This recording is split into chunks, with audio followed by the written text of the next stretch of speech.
వందలేళ్ల క్రితం ఆ కొండ అవతల ఒక రాజ్యం ఉండేది. ఆ రాజ్యం గెలవాలంటే సముద్రాన్ని దాటాలా. కాని ఆ కొండ మీద ఒక సైన్యం ఉండేది.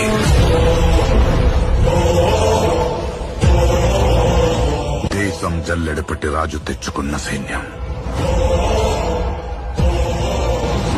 కులం లేదు, మతం లేదు, భయం అసలే లేదు. వాళ్ల దైవం ఆయుధం, వాళ్ల ఆయుధం ధైర్యం.